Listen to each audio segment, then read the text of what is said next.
অপেক্ষার পালা শেষ। চলতি মাসের 10 তারিখ থেকে বাংলাদেশকে অন্যভাবে চিনবে বিশ্ববাসী। এরপর থেকে বাংলাদেশকে সমীহ করার পাশাপাশি সম্মানের চোখে দেখবে তারা। আর এটি সম্ভব হচ্ছে ডক্টর ইউনূসের জাদুতে। তার উদ্যোগে 50 দেশের প্রায় 600 জন বিনিয়োগকারী ও ব্যবসা প্রতিষ্ঠানের প্রতিনিধি একটি সামিটে অংশ নিচ্ছেন, যা এর আগে বাংলাদেশ কিংবা এর আশেপাশে কোনো দেশ করতে পারেনি।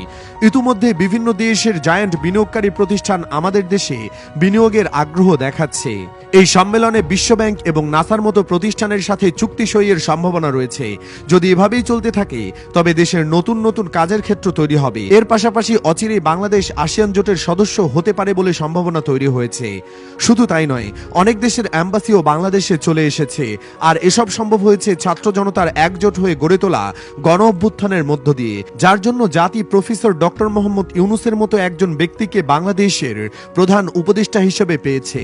উল্লেখ্য, বাংলাদেশে বিনিয়োগ সম্ভাবনা তুলে ধরে বিদেশি বিনিয়োগকারীদের আকৃষ্ট করতে আজ 7 এপ্রিল সোমবার থেকে শুরু হচ্ছে বাংলাদেশ ইনভেস্টমেন্ট সামিট। 4 দিনব্যাপী এই সম্মেলনে বিশ্বব্যাংক, আইএলও এবং নাসার সঙ্গে চুক্তি সইয়ের পরিকল্পনা রয়েছে বলে জানিয়েছে বাংলাদেশ বিনিয়োগ উন্নয়ন কর্তৃপক্ষ বিডা ও বেজার নির্বাহী চেয়ারম্যান। ভবিষ্যতের বিনিয়োগ পরিবেশ নিশ্চিতে 3টি রাজনৈতিক দলকে আমন্ত্রণ জানানো হয়েছে। বেকারত্ব ঘুচিয়ে অর্থনৈতিক প্রবৃদ্ধি বাড়াতে দেশি বিদেশি বিনিয়োগের বিকল্প নেই, অথচ গত কয়েক বছর ধরেই জিডিপির অনুপাতে বাংলাদেশে বেসরকারি বিনিয়োগ বাড়ছে না।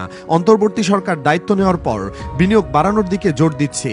তারই অংশ হিসেবে সোমবার থেকে রাজধানীর হোটেল ইন্টারকন্টিনেন্টালে শুরু হয়েছে 4 দিনব্যাপী বিনিয়োগ সম্মেলন, যেখানে বিদেশি বিনিয়োগকারীদের সামনে তুলে ধরা হবে গণ অভ্যুত্থান পরবর্তী অর্থনৈতিক সংস্কারের পূর্বপর। আগামী 9 এপ্রিল প্রধান উপদেষ্টা অধ্যাপক doctor Mohammad Yunus Bangladesh investment summit 2025-এর উদ্বোধন ঘোষণা করবেন বলে আশা করা হচ্ছে। সকাল 10টা থেকে বেলা 11টা পর্যন্ত উদ্বোধনী অনুষ্ঠান ছাড়া সারাদিনে একাধিক প্যারালাল অনুষ্ঠান হবে। উদ্বোধনী অনুষ্ঠানে কিছু বিনিয়োগকারীকে পুরস্কৃত করা হবে উল্লেখ করে বাংলাদেশ বিনিয়োগ উন্নয়ন কর্তৃপক্ষ বিডার নির্বাহী চেয়ারম্যান চৌধুরী আশিক মাহমুদ বিন হারুন বলেন, অনুষ্ঠানে প্রধান উপদেষ্টা উপস্থিত থাকবেন। একই সঙ্গে কিছু সংখ্যক বিদেশি বিনিয়োগকারী বক্তব্য দেবেন। সেখান থেকে আমরা বোঝার চেষ্টা করব আর কি করলে বাংলাদেশ বিনিয়োগের জন্য ভালো গন্তব্য হিসেবে প্রতিষ্ঠা হবে। পরবর্তীতে হোটেল ইন্টারকন্টিনেন্টালে ইউথ এন্টারপ্রেনারশিপ মেলার আয়োজন থাকবে। প্রধান উপদেষ্টা সেখানে আর্লি স্টেজ কোম্পানির সঙ্গে কথা বলবেন। তিনি আরো বলেন, দ্বিতীয় ধাপে রিনিউয়েবল এনার্জি নিয়ে কথা হবে। বেশ কয়েকটি কোম্পানির সঙ্গে সমঝোতা স্মারক স্বাক্ষরিত হবে। আপনারা নিশ্চয়ই লক্ষ্য করেছেন, বিনিয়োগের ব্যাপারে প্রধান উপদেষ্টা খুবই আগ্রহী। তিনি নিজেই চেয়েছিলেন চীন, জাপান এবং দক্ষিণ কোরিয়ার মতো বিদেশি বড় বড় বিনিয়োগকারী যারা আসবেন তাদের সঙ্গে পৃথক দ্বিপাক্ষিক বৈঠক করবেন। এই সামিটের পর বিশ্বব্যাপী বাংলাদেশকে নতুন করে চিনবে জানিয়ে তিনি বলেন, এবছর সংস্কারের বছর। আমরা বিনিয়োগকারীদের নিয়ে একটু নতুন বাংলাদেশ দেখতে চাই। 10 বছর পর বাংলাদেশ কেমন হবে এবারের সামিটে সেই আভাস দেওয়া হবে। এই সামিটের মাধ্যমে বাংলাদেশের ব্যাপারে বিশ্বের ধারণা পরিবর্তন করা হবে। তার ভাষ্য, গত ফেব্রুয়ারিতে যুক্তরাষ্ট্রের সঙ্গে 2 দেশের বাণিজ্য ঘাটতি নিয়ে কথা হয়েছে। এর মধ্যে অন্যতম আলোচনার বিষয় ছিল জ্বালানি রপ্তানি। ফলে যুক্তরাষ্ট্রের কাছ থেকে জ্বালানি রপ্তানি শুরু হলে মধ্যপ্রাচ্যের উপর থেকে আমাদের নির্ভরশীলতা কিছুটা কমবে।